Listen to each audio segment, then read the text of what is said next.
Throughout history, many great figures have left a profound impact on human civilization.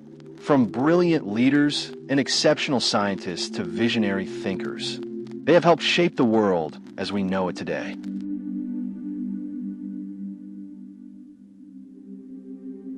The man known to history as Erich Hans Albert Raeder was born on the 24th of April 1876 in Wandsbek, near to the city of Hamburg in Schleswig-Holstein, a former Danish province that had been seized by the German state of Prussia during the Second Schleswig War in 1867. His father was Hans Raeder, a local schoolteacher, whilst his mother Gertrude came from a family of distinguished musicians who encouraged Erich's musical talents throughout his early years. Raeder was a gifted student and was given stern encouragement from his parents. His father was a devoutly religious man who instilled in his children principles of discipline, frugality, and obedience. Erich was the eldest of 3 children, and his upbringing had a deep effect upon his leadership style as a naval officer, as would his father's distaste for party politics and his insistence that it was to be kept out of his home. This idea of him being above party politics became ingrained into Erich's worldview from a young age and would have a lasting impact on his life. Germany had, at the time of Erich's birth, been a collection of small and independent states that shared a common language and cultural traditions but lacked any unity. In the 1860s, during a period in European history defined by a groundswell of intense nationalism, the large northern German state of Prussia, led by its indomitable Chancellor Otto von Bismarck, embarked on a quest to unify and consolidate the German states into a single empire. Bismarck helped to lead his country into 3 wars in the 1860s, which would establish Prussian supremacy in Central Europe, whilst binding the German states to the Prussian Emperor. The Dano-Prussian War of 1864 led Prussia to annex the region of Schleswig-Holstein in the north, whilst the Prusso-Austrian War of 1866 established Prussia as the dominant power in Germany and effectively excluded Austria from the German nation through the consolidation of German states in a confederation. Finally, the Franco-Prussian War of 1870 resulted in a dominant victory for Prussia and rallied the southern German states to unite with the north and form the German nation in 1871, the new unified state being proclaimed in the Palace of Versailles. Erich was thus born into a young, dynamic, energetic, and yet fragile nation that was eager to assert itself on the European stage and to develop its economic and political potential. Erich grew up in this world of competing empires and a rising Germany. Many Germans were thrilled by the consolidation, believing this would now allow for the German people to finally participate more fully on the world stage, particularly in developing colonies in places like the Pacific, Africa, and China. As Germany consolidated, the German Navy grew in importance and size as the crucial arm of the young nation's imperial dreams. The Navy became an essential part of any colonization scheme, and soon became a source of pride for many nationalists who believed it symbolized the hope and destiny of the German state. Unlike the army, which was still influenced by the individual German states, the Navy was a purely national project, leading many in the German middle class to see it as one of the most noble causes in the nation. In 1894, Raeder made the decision to become an officer in the Navy, despite the fact that he had up to that point been studying medicine to pursue a career as a military surgeon. Despite the sudden change in plans, His decision to change professions had the full support of his parents. He reported to the Marineschule in Kiel, the higher education institute of the Imperial German Navy, in April of 1894, to begin his training. Soon after he had entered the Naval Academy, Kaiser Wilhelm II, the German head of state, came to Kiel in order to admit his son, Prince Adalbert, to the institute. The Kaiser's arrival proved to be a defining moment for Raeder, who, after attending a ceremony where the new cadets swore an oath of loyalty to their leader, felt not only that the naval officers were elite vanguards of the new German state, but that he himself was playing a central role in the German national story. Following 6 weeks of onshore infantry drill, Raeder began service on training ships, where he learned basic skills of seamanship, including the handling of sails and navigation. After his first year, Raeder finished at the top of his class for the practical and theoretical tests. He took 2 more years of advanced training in leadership and naval tactics before graduating as a naval officer in 1897 with the highest honors. Following his graduation, Raeder received his first duty appointment in October of that year as a signal officer on board the SMS Deutschland, an armored cruiser ship assigned to the Far East. Raeder's voyage to the Far East took him to Singapore as well as Korea and Japan.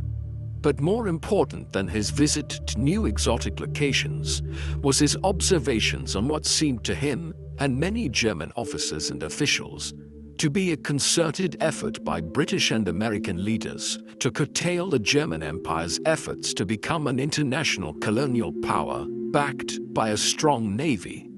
Raeder noted that the British held the upper hand in the Far East, particularly in comparison to the relatively weak position of Germany outside of continental Europe.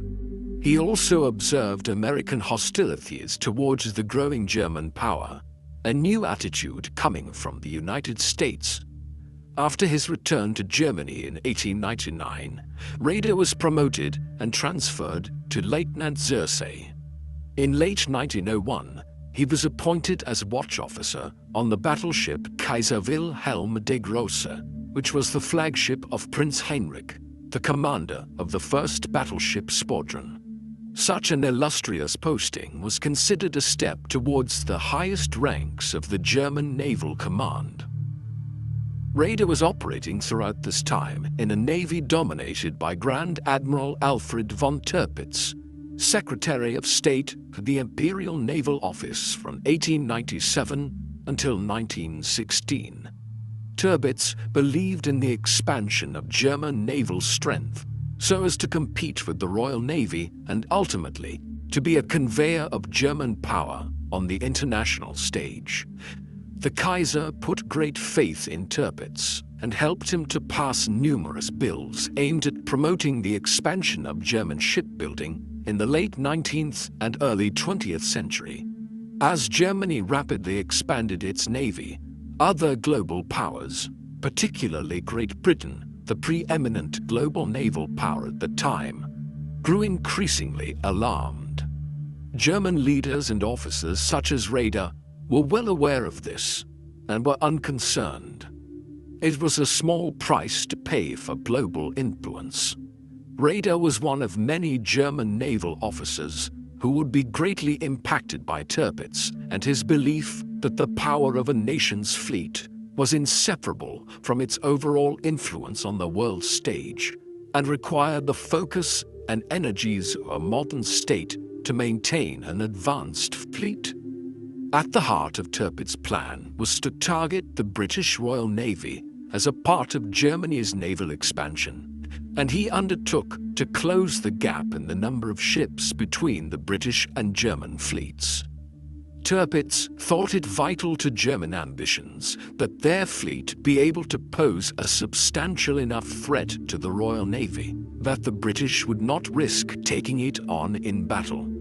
Thus, he did not need to build up the German fleet so that it could defeat the Royal Navy, but just enough so that by confronting it, the British would suffer such grievous harm that they could no longer maintain their position of global influence.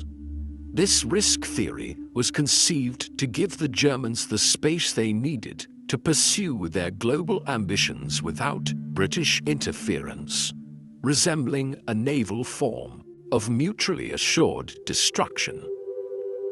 Due to his obvious potential for high command and his intellectual talents, in 1903, Raeder embarked upon a 2-year course at the Marine Academy in Kiel. During this time, Raeder married his first wife, Augusta Schultz, and she gave birth to their first child in 1904, a daughter. Raeder also wrote widely in these years, producing essays on a range of issues related to naval affairs, including international law and strategy, whilst he also spent some time in Russia in 1904. Raeder's intellect and interest in strategy helped him stand out amongst his fellow junior naval officers, and in 1906 he was called to work for the Secretary of State for the Naval Office, Alfred von Tirpitz, in the News and Public Relations section. Tirpitz wished to raise support amongst the political class and the general public for his ambitious naval expansion.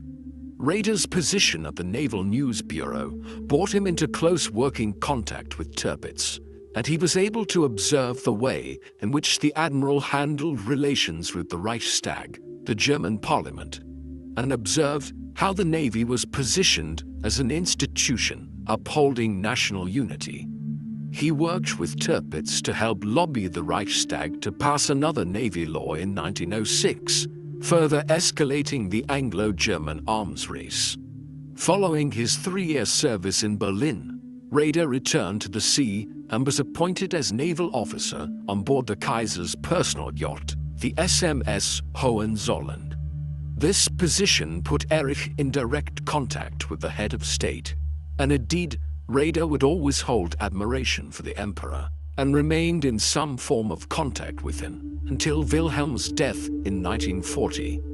By 1911, Raeder was a lieutenant commander, and the following year he was assigned to serve as the top staff officer to the Admiralty in the scouting forces.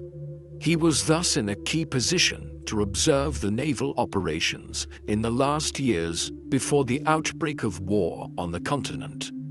By 1914, he could observe the concerns of the German High Command over the likelihood of a British naval blockade, concerns that turned out to be deeply prescient. On the 28th of June, 1914, when Erich Raeder was 38, shots rung out on the streets of Sarajevo in an event that would live in infamy as the trigger for the greatest conflict the world had yet witnessed. The assassination of Archduke Franz Ferdinand, the next in line to the Austro-Hungarian throne, by a Serbian nationalist group, led to a declaration of war on Serbia by the Austro-Hungarian Empire, following which the system of alliances that had developed in Europe over the previous decades, that had held Europe in a state of immobilizing tension and hostility for decades, triggered a series of declarations of war from the major powers in Europe. Russia began to mobilize its armies to defend Serbia on July the 30th, which prompted Germany, who regarded Russia as its most dangerous rival, to begin its own mobilization. And after an ultimatum sent to Russia demanding it demobilize was ignored, Germany declared war on August the 1st. France, whose government and people held deep resentment towards Germany following the humiliation of the Franco-Prussian War of 1870, was bound by alliance to support Russia. Germany believed that it had to defeat France in order to take on Russia, and thus, on August the 3rd, it declared war on France. British involvement was not a foregone conclusion, as it was not bound by treaty to intervene in support of France or Russia, despite being allied to both.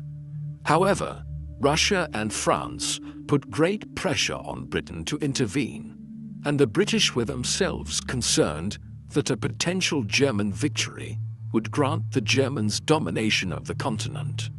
Germany's invasion of neutral Belgium in an effort to attack France tipped the scales for Britain, which had long guaranteed Belgian neutrality, and on August the 4th it declared war on Germany. All the major powers of Europe were now at war.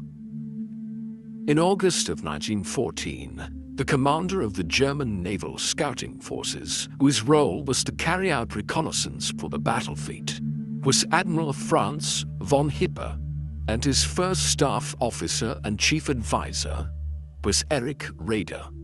Raeder would later reflect that the German High Command did not consider an outright conflict with the British Navy very likely, because it was believed that the war on the continent would be concluded swiftly in Germany's favor.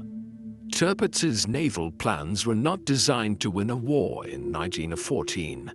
They were ultimately focused on deterrence and providing a platform for Germany to become a global power in the long-term future.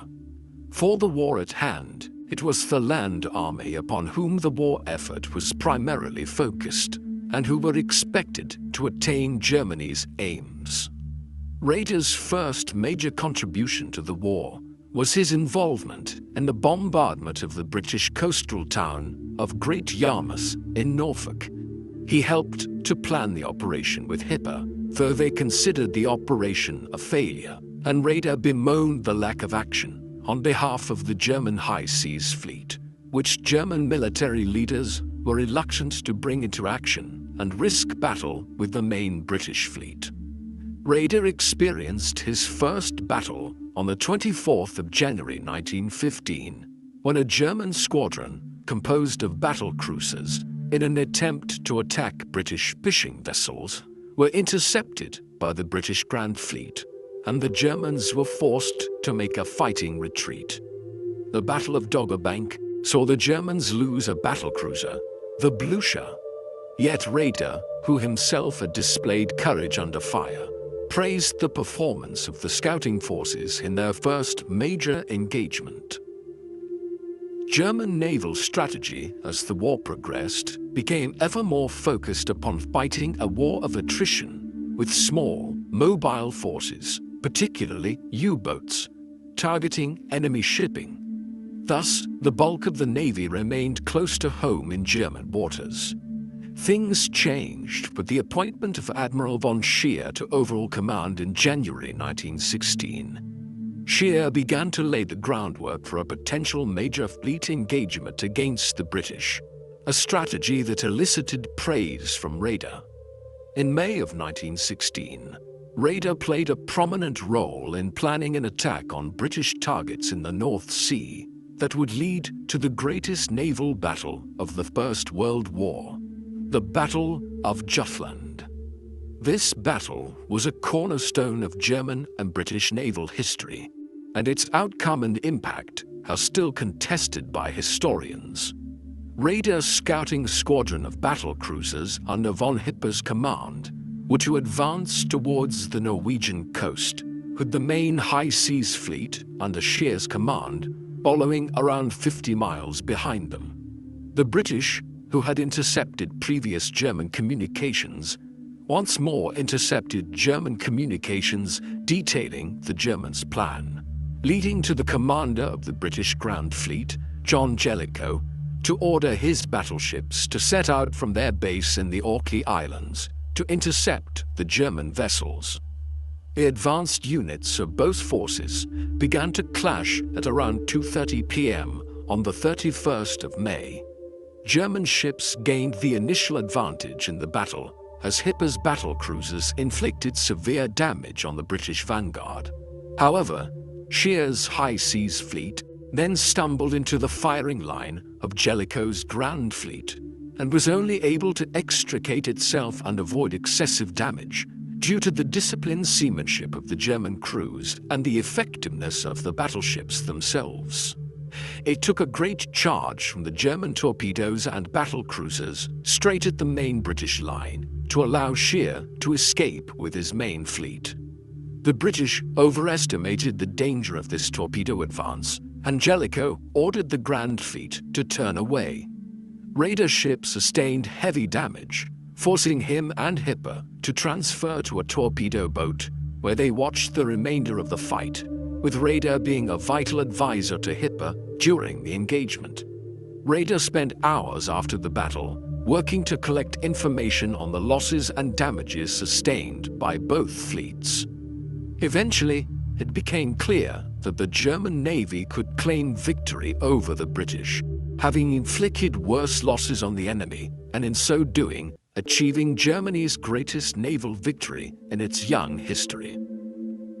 The British lost 3 battlecruisers, 3 cruisers, and 8 destroyers, compared to the German losses of 1 battleship, 1 battlecruiser, 4 light cruisers, and 5 torpedo craft. Whilst British personnel losses had been heavy at over 6,700 men killed or wounded, in contrast to the loss of little over 3,000 for the German High Seas Fleet. This represented the bloodiest single day in the history of the British Navy, and the initial German reaction was jubilant, the German press advertising their triumph to the nation and to the world. However, as time went on, it became clear that the Battle of Jutland did not meaningfully alter the strategic situation in the North Sea. The Royal Navy, which was able to withstand such losses, remained dominant in the North Sea and posed a continual risk to the German High Seas Fleet. Historians tend to view the Battle of Jutland as a strategic victory for the British in the long run, as the German fleet remained contained for the remainder of the war, and the British blockade of Germany was never broken.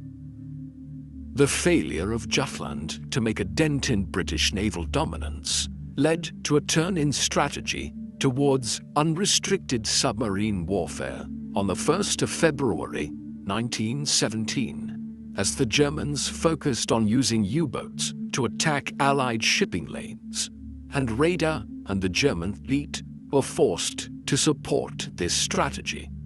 Raeder supported the decision to engage in unrestricted submarine warfare, though he would later state that he regretted the failure of diplomacy, which led to the entry of the United States into the war against Germany.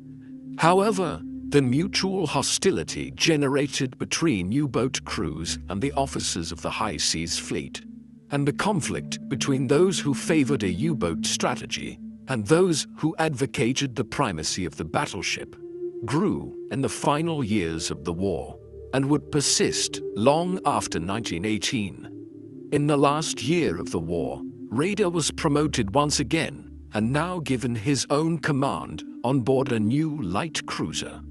He was now able to wield influence at the top of German military command, and in mid-November, he was appointed as Chief of Staff at the Reichsmarine-Amt, which was the top administrative body of the German Navy, following the signing of the armistice on the 11th of November 1918, which saw Germany surrender to the Allies on all fronts.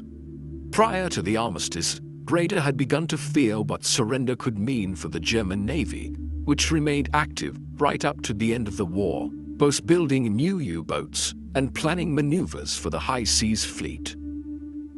However, as the commanders of the High Seas Fleet planned a final great battle to restore German naval pride before the war's end, mutiny began to spread amongst the crew members. Raeder was sent to assess the situation at the port town of Wilhelmshaven, and to his shock, he saw that the revolt had spiraled out of control, and by the 9th of November, the Kaiser was informed that his navy could no longer be relied upon to fight. What was worse for the top naval officers such as Raeder was that this naval mutiny sparked a wider communist movement that spread throughout Germany. Raeder later argued that the communist parties had organized a plot against the navy, and he partially blamed the inactivity of the High Seas Fleet for sparking discontent in the ranks of the sailors. Raeder and his fellow officers worked hard to regain control, fighting back against the sailors' councils that had been established by the mutineers to organize their resistance. By early 1919, with the help of the government, the officer corps was able to reassert authority over the Navy, just as the Weimar Republic was establishing itself as Germany's new form of government, amidst the anarchic street fighting between communist and far-right paramilitary groups. The chaotic post-war months were a trying time for Germany's naval officers, many of whom lost faith in the Navy and the officer corps. Though Raeder and many of his fellow officers felt no strong loyalty towards the Republic, they fixed their minds upon higher loyalties towards the country and the Navy. Raeder was encouraged by the appointment in early 1919 of his favored candidate as Commander-in-Chief of the Navy, Adolf von Trotha. Under the terms of the Treaty of Versailles, Germany's naval force was dramatically cut back, with only 15,000 men permitted to serve, along with a total prohibition of submarines. Raeder, however, did not for a moment think this situation would last, and believed that in the future he would help to guide the Navy and indeed the country back to its former glory. First, however, Raeder and his fellow officers had to find a way for the Reichsmarine to survive the terms of the Versailles Treaty. The restrictions relegated Germany overnight from its status as a naval power to that of a minor nation, and set draconian restrictions on future ship constructions. The one positive aspect of the Versailles Treaty for the German Navy was that it united Navy personnel of all ranks in opposition to the treaty, and Admiral von Trotha spoke for the entire institution when he urged the government not to sign it. In this spirit of defiance, ship commanders began scuttling German ships rather than handing them over to the Allies, providing a morale boost that went throughout the Navy. The treaty was eventually signed by the government in June 1919, but the naval spirit of defiance was now blazing out of control and would lead to the Kapp Putsch of 1920. The Kapp Putsch began as a rebellion by members of the Freikorps, a right-wing paramilitary force made up of First World War soldiers after the Weimar government attempted to disband them in March. The Freikorps, which included members of the naval forces, marched against the government in Berlin and overthrew them, declaring a new government headed by Wolfgang Kapp. Admiral Trotha and the top naval command, including Raeder, immediately declared their loyalty to the new government in Berlin, despite the former government having fled further south. Though the naval officers presented themselves as wanting simply to maintain law and order, in reality, they were keen to see the imposition of a right-wing government to replace the Republic. The putsch soon dissolved after the Weimar government called for a general strike which paralyzed Berlin and the country. Even within the Navy, many of the ordinary crews did not share the officers' support of the Kapp Putsch, and instead supported the general strike. This was a double-edged embarrassment for the Naval High Command, because not only had they thrown their support behind a failed coup attempt, but they had been unable to prevent splits emerging between naval crew and officers for the second time since the end of the war. The government and public opinion of the Navy had never been lower. Trotha was removed from command.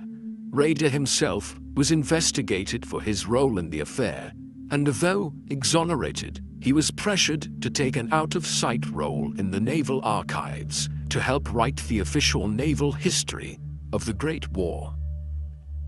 The post-war years had been traumatic for Erich. He had divorced from his wife in 1919 and lost two of his brothers during the Great War. Though he remarried, more than ever he clung to his duty and service to see him through. Raeder held a position in the Naval Archives for 2 years, hoping to step back and allow the fallout from the Kapp putsch to cool, before resuming his advancement through the ranks. Indeed, in July 1922, he attained the rank of Rear Admiral, being appointed as Inspector of Naval Education.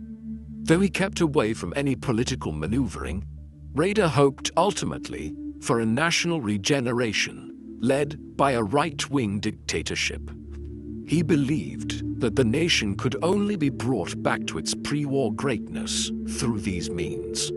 Accusations of Raeder and the Navy's close ties to right-wing anti-republican reactionary groups continued through the 1920s.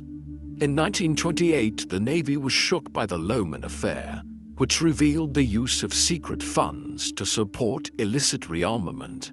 This crisis led to the removal of many of the German Navy's top officers and opened the opportunity for Raeder to reach the pinnacle of the Reichsmarine. Though he played down his interest in the role of Navy Chief, Raeder thought himself to be the most suitable candidate for the role, as did many of the top naval officers.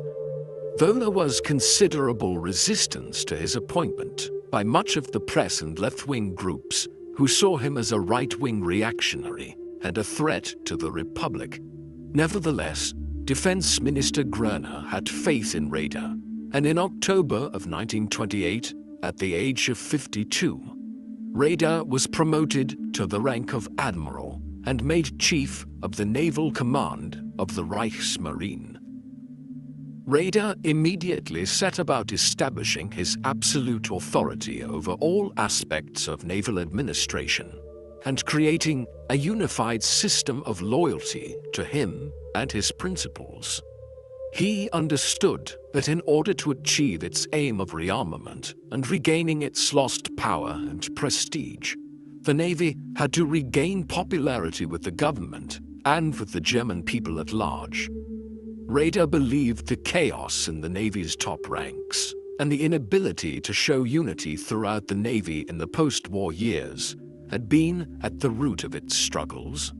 Raeder's directives and guidelines for naval operations, issued a year after he took command, were, by his own admission, authoritarian in character, but he was determined to create loyalty and unity throughout the Navy by any means necessary.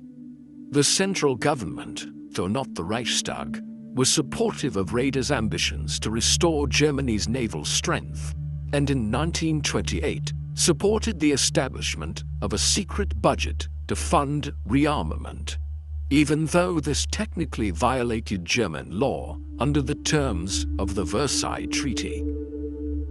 Though Raeder sought to avoid any more political fallout, he was well aware of political radicalism within the Navy, which in 1929 was primarily the influence of the National Socialist movement within the naval ranks amongst the officers and crew.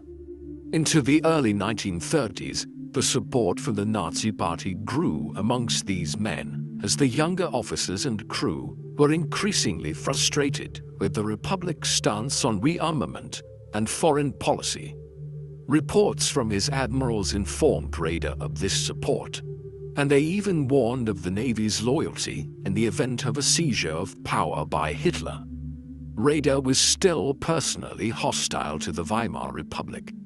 However, since the elevation of Germany's most iconic First World War general, Paul von Hindenburg, to the presidency, his attachment to the government had grown, and he was keen to support Hindenburg wherever possible. As he became aware of the growth of the National Socialist movement, Raeder was keen to learn more about the Nazis and their potential impact upon the Navy. He was wary of Hitler, who in his book Mein Kampf had dismissed the importance of German naval power and overseas colonies, whilst criticizing the naval leadership of World War I. Despite this, Raeder still hoped for the success of the National Socialists, as he supported their nationalistic military empowerment stance and their fervent anti-communism. Raeder still viewed communism as a far greater threat to the Navy. Hitler's appointment as Chancellor in 1933 was welcomed by most of the naval officer corps, including Raeder, heralding what they believed to be the long-awaited leader who would rekindle German national pride and place the military and the navy once again at the center of the national body politic. Raeder now set about the task of convincing Hitler of the navy's importance for the latter's plans of national regeneration. Hitler informed Raeder of his intention to abandon the Versailles Treaty and begin naval and army reconstruction, as well as his domestic social goals to enhance national spirit and eliminate unemployment. This was music to Raeder's ears, though in his memoirs, written after World War II, Raeder did not mention Hitler speaking to him of Lebensraum and German conquest, despite other senior military officers reporting Hitler saying this at the time. As Raeder worked with Hitler, he sought to help expand Hitler's vision of the potential of the Navy. Hitler had spent most of his life in Austria and southern Germany, far away from the Baltic and North Sea naval ports, and he had served in the trenches of the Western Front. He thus had relatively little knowledge of or interest in the Navy. Yet, as Hitler and his Nazi party began to monopolize power in Germany by banning rival parties and ruling by decree, it was vital for Raeder to make clear the Navy's total loyalty to him. The Navy thus enthusiastically joined the Third Reich, with the top command encouraging obedience and respect towards the Nazis and merging naval history with the vision of the National Socialists, much to the satisfaction of the Nazi propagandists. Raeder and most of his officers shared the ultimate goals of the pre-war naval command, for the German fleet to become a vehicle for the nation to express global influence. Once the Nazis had revived the nation internally, it was believed the Navy would rise to prominence as a means of expanding power overseas. Raeder soon took advantage of Nazi rule when in March 1934, he put forward his new shipbuilding program, dramatically overriding the Versailles Treaty by aiming for naval parity with France by the year 1949, constructing new battleships, aircraft carriers, and a large fleet of U-boats. Hitler was supportive of naval expansion, though long-term plans were not accepted immediately. Instead, the Führer involved himself in the gradual expansion of naval buildup ship by ship. Hitler was keen to prevent antagonism with Britain, and Raeder did not see conflict with the Royal Navy as a possibility in the short or medium term. To this end, the Anglo-German Naval Agreement was signed in 1935, allowing the German Navy to be 35% the size of the Royal Navy. This allowed Raeder and Hitler to violate the terms of the Versailles Treaty without drawing diplomatic antagonism from Britain. It is hard to know exactly what Raeder thought about the most extreme ideological elements of Nazism.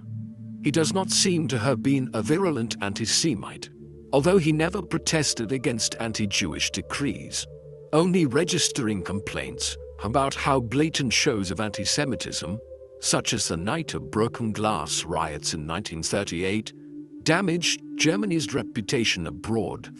He formed strong opposition to many Nazi extremists when they began to infringe upon his authority within the Navy, particularly Reinhard Heydrich and Hermann Göring.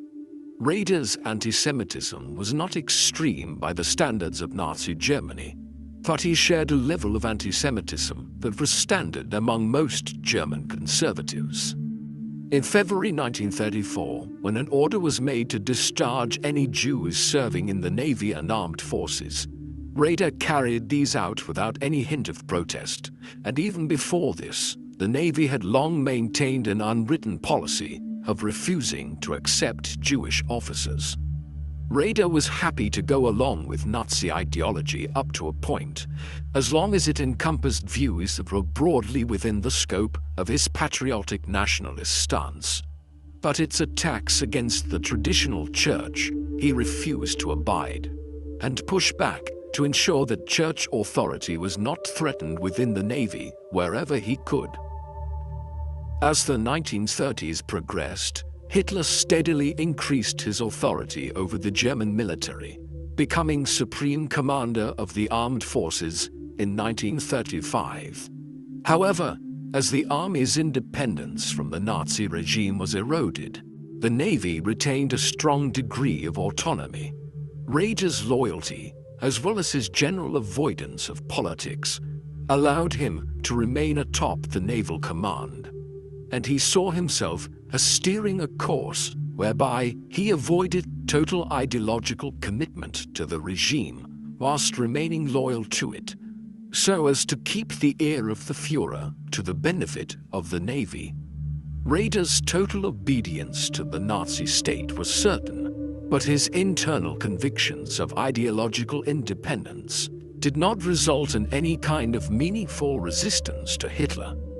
In 1937, Raeder presented his vision for the German Navy's global role to Hitler and the Nazi High Command, and how naval expansionism could aid the Führer's own expansionist goals by ensuring Germany was well supplied and unable to be choked by a naval blockade, as it was during the First World War. Raeder put forward an aggressive maritime strategy that would seek to dominate shipping lanes in the Atlantic.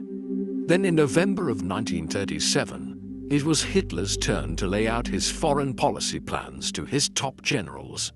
Known as the Hossbach Memorandum, this meeting marks a sharp radicalization in the foreign policy goals that Hitler was willing to declare openly to his army.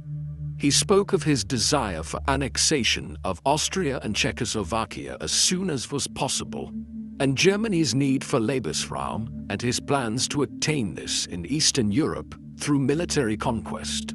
By 1938, naval war against Britain was becoming increasingly probable, where previously Hitler had sought to avoid it.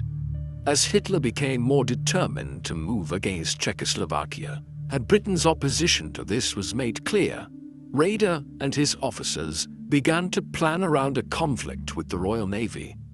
The England Memorandum of 1938 set out the challenges in combating the Royal Navy in any future conflict, and it set out what would become an integral part of German strategy.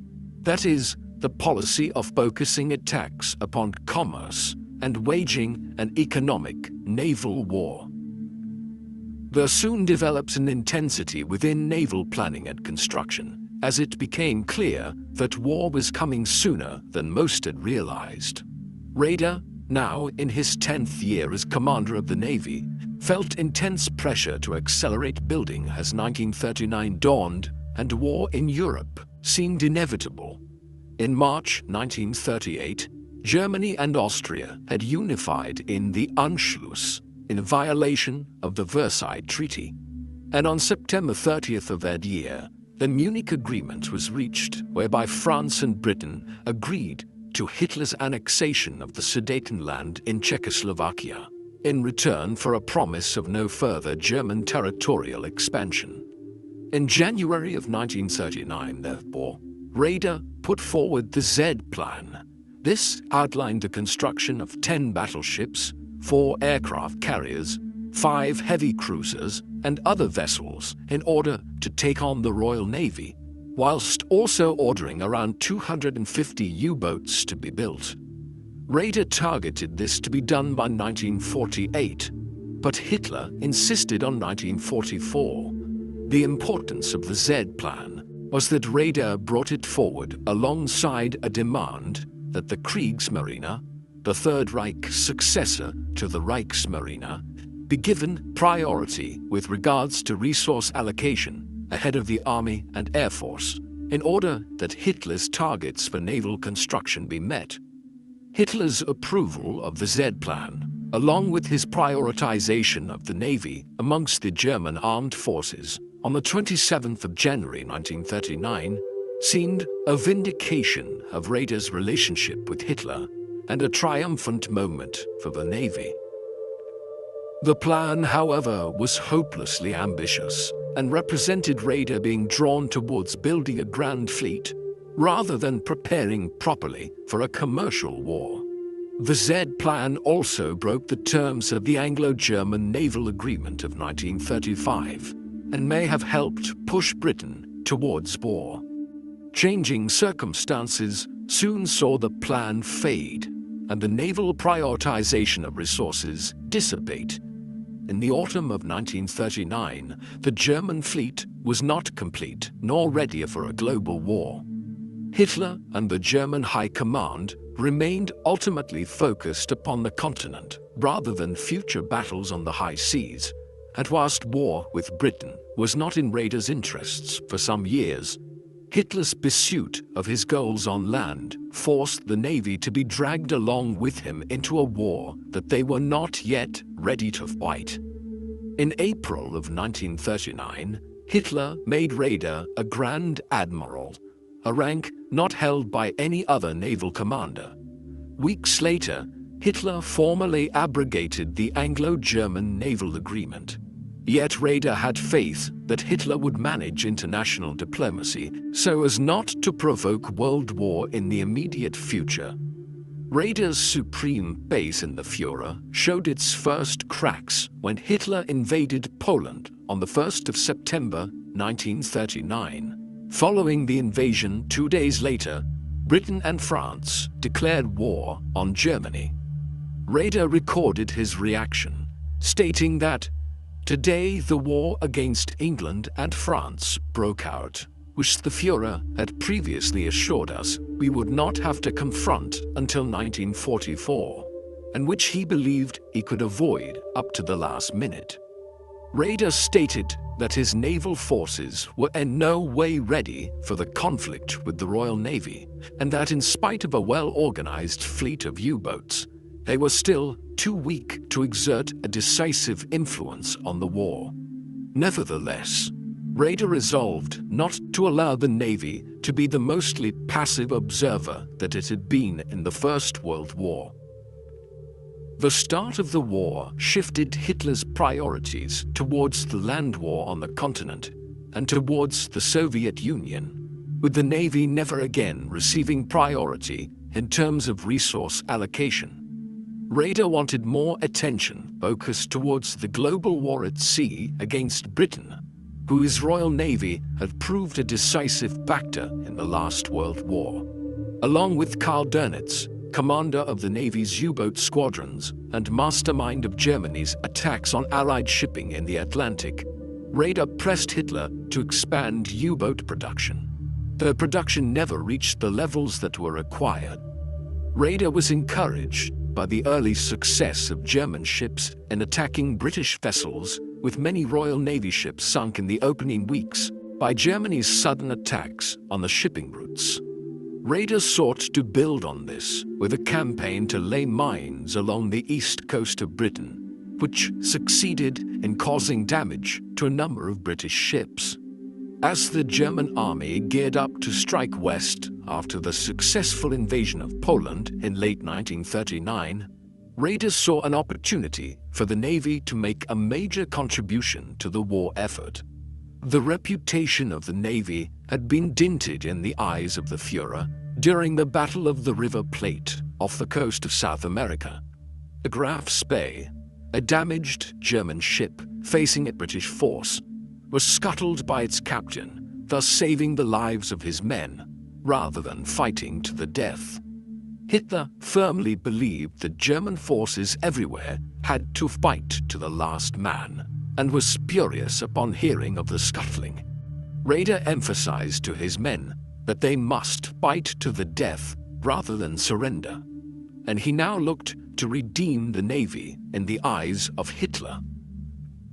Raeder had long been considering moves against Scandinavia to take advantage of its geography. In particular, the Norwegian North Sea coast had numerous locations for German naval bases, from where a more effective U-boat campaign against British shipping could be launched. In addition, the occupation of Norway would would prevent Allied forces linking up with the Soviets through Finland, whilst also protecting vital iron ore shipments from Sweden. And Raeder believed the British to be planning for a Norwegian occupation of their own. In October 1939, with the approval of Hitler, planning for a Norwegian campaign was underway. The Allies saw Norway as vital to the German war effort, as German steel production was reliant upon iron ore from Sweden that was exported to Germany through Norway, and particularly through the crucial port of Narvik. As the Allies realized that German plans for an invasion were underway, they decided to challenge the Germans by making invasion preparations of their own. On April the 9th, German troops moved into Norway in a lightning attack, whilst Norwegian mortars swarmed with German ships. German troops rapidly seized Oslo and a number of key ports along the coast. At the same time, Germany sent ships into Copenhagen harbor to land their troops and seize control of Denmark. As German troops moved up through Norway, combined attacks by land and sea targeted its northern ports, with German destroyers landing troops to seize the important port of Narvik. The Allies focused their counterattack on Narvik and managed to retake the port from the Germans on the 28th of May. However, with the collapse of the French armed forces by mid-June, the Allies found little reason to continue holding the Norwegian port and had evacuated Norway, leaving it in German hands. Though the German Navy played a vital role in the successful invasion, it paid dearly for its involvement. As the Allied submarines mobilized, they caused severe damage on German transport ships, whilst dive bombers sank the cruiser Königsberg in Bergen harbor. In Narvik, the Royal Navy launched a surprise attack, sinking 2 German destroyers and damaging 3, though the Germans were able to counterattack and sink 2 of the attacking British destroyers, including the flagship HMS Hardy. In the final Allied invasion, the German Navy also managed to sink the HMS Glorious, which was carrying the last contingent of RAF pilots and planes on its decks. Nevertheless, the Kriegsmarine had lost a heavy cruiser, 2 light cruisers, and 10 destroyers, losses that it was not in a position to sustain in the midst of a war in which it was already overstretched. 2 of the Navy's best ships, the Scharnhorst and the Gneisenau, which had sunk the HMS Glorious, were so damaged in their attack that they were put out of operation for months. Operation Beserübung was nevertheless a success in the short term, and Raeder believed the Navy to have proved its worth by spearheading this campaign. However, some would argue that Raeder had committed far too many of his best ships to the Norway campaign out of his desperation to ensure that the Kriegsmarine was seen as being an active contributor to the German war effort. This meant that the German Navy was heavily reliant on U-boat attacks instead of large-scale fleet operations for the remainder of the war. Raeder was determined to utilize Norway for the German war effort to the fullest extent, insisting on making Trondheim the primary base for the German fleet, even after the fall of France in late June of 1940 and the opening of the French Atlantic ports to the Germans. His insistence on the importance of Norway most likely reflected his refusal to countenance the sacrifices made by the Navy in April and May 1940 going to waste in any way. After the fall of France, Raeder and the Navy began to make long-term plans for the future of the Navy and its role in bringing Germany fully onto the global stage as a world power. Part of these plans involved the division of the colonial possessions of Britain and France between Germany and Italy, and ensuring Germany had prime access to the seas to allow it to take its place as the foremost colonial world power. They also envisioned a massive expansion of Germany's naval rearmament, planning ultimately for 80 battleships, over 200 cruisers, and 500 U-boats. All of these plans assumed that Britain would surrender imminently, given Germany's dominant position in the summer of 1940. Their plans were further wrecked by the Führer, who had turned his attention towards Russia. However, in August 1940, Hitler still was focused on Operation Sea Lion, the invasion of Britain. Hitler considered numerous political and military options for dealing with Britain, as his ultimate goal was to neutralize any Western threat in order to strike east, but Raeder was strongly opposed to an invasion. He knew that the Kriegsmarine, even before its battering in the Norwegian campaign, did not have the strength to support such an operation.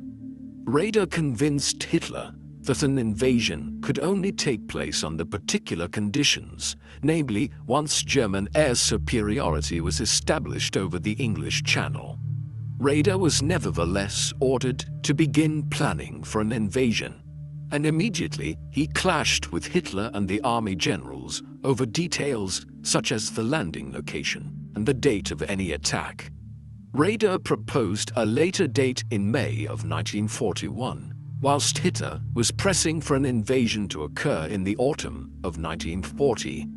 In early September, the Germans began gathering resources at the Channel ports in preparation for a large seaborne assault.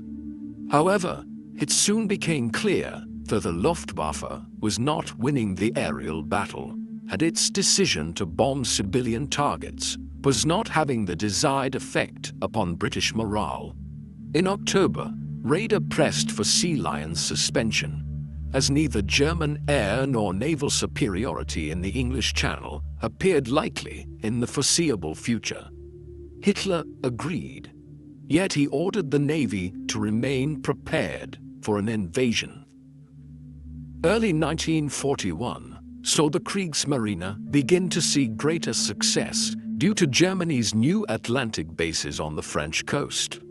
Operation Berlin from January to March 1941 saw German battleships set loose upon the Atlantic, with the battleships sinking over 20 merchant vessels in only 2 months. Whilst causing enormous concern among Allied planners, this momentum could not be maintained for long, however, as the Navy's lack of ships, an RAF bombing campaign against French ports, and Hitler's fear of provoking the US by expanding German operations in the Atlantic saw the initial German success begin to dissipate. With Operation Sea Lion scrapped, Raeder began to put forward his Mediterranean strategy as an alternative. Raeder believed this strategy would allow Germany to strike at Britain on the periphery and dominate a sea that was vital to Britain's shipping lanes, whilst giving Germany a foothold towards advancing her global ambitions by claiming bases in North Africa and the Mediterranean. Raeder's plans included seizing the Suez Canal, occupying North Africa, and taking the Canary Islands and Azores as Mediterranean bases. Though promising, his Mediterranean plan was thwarted by Hitler's relative lack of interest and the Italian presence in the region, which the dictator of Italy, Benito Mussolini, insisted on being his sphere of influence. German troops thus only came to North Africa upon Italy's request for aid in 1941. This was the Africa Corps under General Erwin Rommel, and by that time, the goals were more limited, as Hitler's attention was firmly set towards the east. Raeder would later state that he had long argued against an invasion of Russia, though whether he was opposed due to the potential damage it would bring to the war effort, or because such an operation prevented the Navy from having a significant impact on the war, is hard to say. Hitler promised Raeder that once Germany's last great enemy on the continent had been dealt with, then focus would turn again to the global war against Britain's navy. On the 22nd of June 1941, the invasion of the Soviet Union began at last, and with it, radar and the Navy's dreams of world dominance were torpedoed. Despite Operation Barbarossa's immense scale and ideological importance to the Nazi Party, radar continued to insist that the Atlantic was the most important theater of war and demanded that more attention be given to naval operations. Hitler, however, was wary of provoking the United States by fully committing to the Atlantic U-boat war. Radar was opposed to communism, but saw the Soviet Union as an ally against Britain, France, and the United States, who he viewed as preventing Germany from becoming a world power. Radar and Hitler both envisioned Germany as a world power, but the way they wanted to pursue this diverged drastically, something that only became more evident with each passing day. Hitler was also frustrated at the sinking of the great battleship Bismarck in May of 1941. The Bismarck was one of the largest and most impressive battleships in the world, at over 800 feet long, and after being sighted off the Norwegian coast, it was engaged by a powerful Royal Navy squadron, including the battleship Prince of Wales and the battlecruiser HMS Hood. After damaging the Prince of Wales and destroying the Hood, the Bismarck escaped into open sea, leading to a great search operation by the Royal Navy. The Bismarck was found near the coast of occupied France and bombarded by torpedo bombers, which rendered the ship immobile before being attacked by a British fleet. Eventually, the order went out to scuttle the ship to prevent it falling into enemy hands, and only 115 of a crew of over 2,200 men survived. The sinking of the Bismarck, a great blow to German prestige, fatally undermined Hitler's trust in radar for the remainder of the war, and radar was ordered to prevent any more damage to Germany's major capital ships. Throughout 1941 and even earlier, radar had been hoping for the entrance of Japan into the war against the United States. He realized that the opening of conflict in the Pacific theater would divert Allied forces and distract America from the Atlantic, allowing the Kriegsmarine to isolate Britain. The Japanese attack on Pearl Harbor in December 1941 made this hope a reality, opening a new ocean front in the war. However, whilst this was theoretically advantageous for Germany, its navy lacked the capacity to coordinate a global maritime war with Japan against the Allies, creating new frustrations for radar and his admirals. That America would now be entering the war did not bother radar, who, unlike Hitler, took a bellicose attitude towards the US and saw them as a natural enemy of German ambitions. He had long been pressing for permission to shoot US vessels escorting British shipping on sight, believing that the Kriegsmarine could cripple the US naval presence in the Atlantic. Germany duly declared war on America on the 11th of December 1941, thus unleashing radar's fleet of U-boats. The late spring and summer of 1942 saw German U-boats cause devastation against the American Navy, the height of their effectiveness against the US in the war.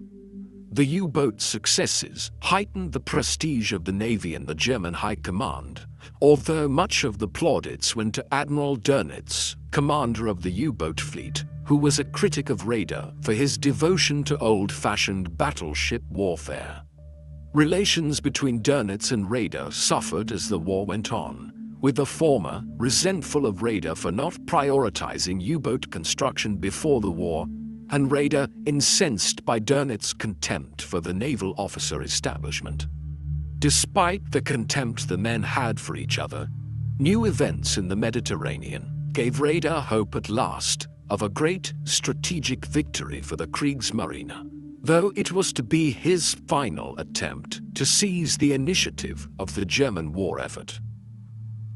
Raeder's plan, put forward in February 1942, sought to coordinate Germany's efforts with Italy and Japan, and aimed to strike at the Suez Canal in the eastern Mediterranean, to both disrupt British shipping and open a link between the German Navy in the Atlantic and the Japanese in the Pacific. Raeder was encouraged in his goals by the success of Erwin Rommel's Afrika Korps, as they drove back the Allies along the North African coast towards Egypt in the early months of 1942. Alongside the capture of the Suez Canal, Raeder's plan called for the seizure of the island of Malta, just south of Sicily in the Mediterranean, as a base for the German Navy and Air Force. Raeder's plan, however, never took shape. The German and Japanese forces did not establish the level of cooperation in the Near East that was required, as the Japanese were focused on Southeast Asia, whilst the focus of the Nazi top brass was by this point firmly on the Russian invasion, which was facing serious problems. Raeder could not bring the cooperation of land, air, and sea forces to bear, nor were the Germans able to destroy the Allied defenses on Malta despite a concerted bombing campaign. Raeder's grand triumph was once again denied. In November of 1942, Allied forces made surprise landings in North Africa in Operation Torch, setting the Axis powers onto the defensive in the Mediterranean theater and signaling the end of Raeder's ambitions in the Near East. Though German U-boats continued to be successful in the Atlantic, traditional warships were bottled up in ports surrounding continental Europe. This further diminished Raeder's prestige, as his advocacy for surface ships and their role in the Atlantic came to be seen as a failed strategy. Since the Bismarck's sinking, surface ships had hardly played a role in the Atlantic theater. Raeder became increasingly disillusioned with the war effort and with the Führer. The fatal incident occurred in late December 1942, when a German surface squadron in the North Sea spotted Allied shipping heading towards the northern Russian port of Murmansk. With the Eastern Front in a serious situation for the Germans, Hitler was desperate for the convoy to be sunk, as Allied shipping was vital to supplying the Soviet war effort. The German squadron reported their approach to the Allied vessels and then reported that they had engaged. Confused communications meant that Hitler was convinced that the Allied ships had been sunk. However, when he found out later that the German ships had actually taken damage before evacuating, he was incandescent with fury. His explosions of anger at Raeder and the Navy reflected his despair at Germany's failing war effort overall.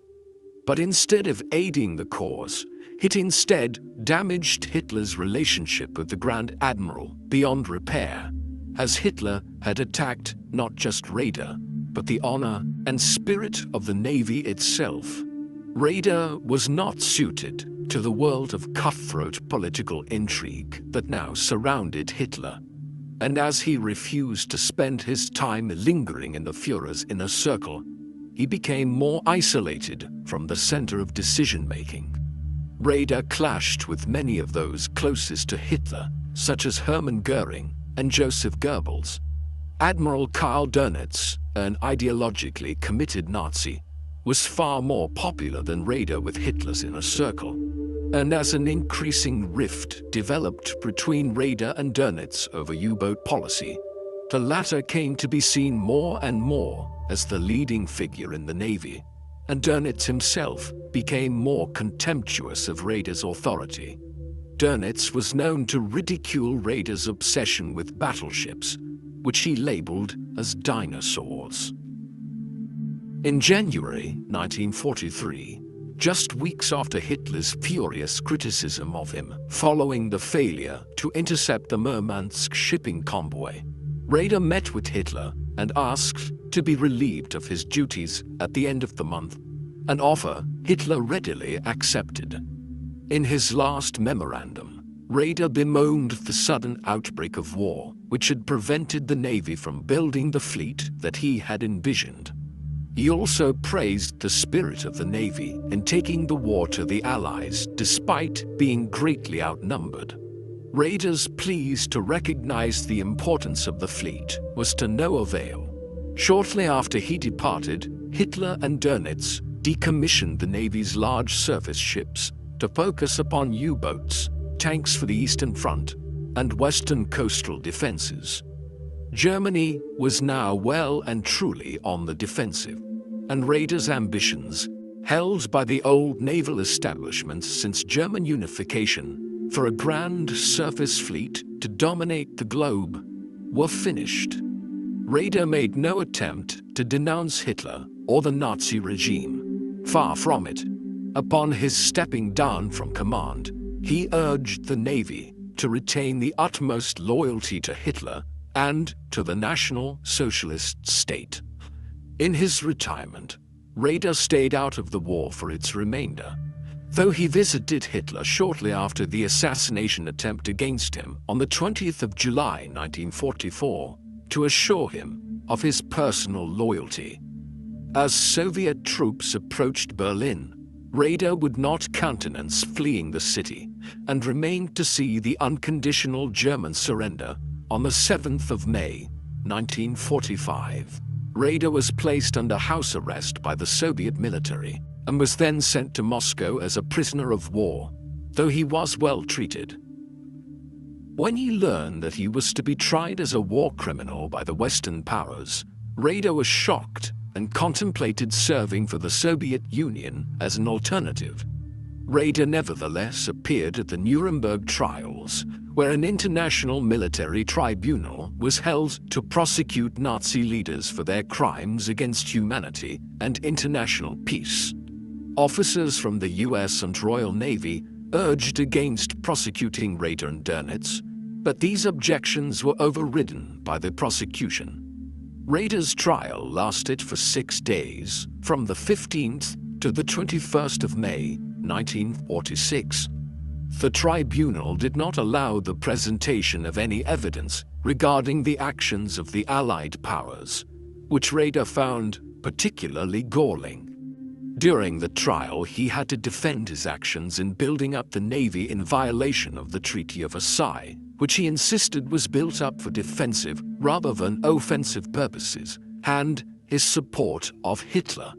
Raeder defended himself at all times, seeking to protect the independence of the Navy, and he insisted that the Navy was not ready for war in 1939, and thus he had not sought conflict.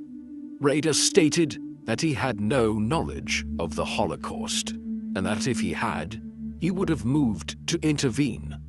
Above all, he insisted that he had fought the war fairly, as a soldier rather than a criminal. In the end, Raeder was found guilty on counts of conspiracy to commit crimes against peace, waging a war of aggression, and war crimes. He was sentenced to life imprisonment. Raeder requested to be executed by firing squad instead, but this was denied. There has been debate amongst historians as to whether this judgment against Raeder was excessively harsh. Raeder's waging of war is not judged by most to constitute war crimes, as the German Navy fought no differently than the Allies at sea.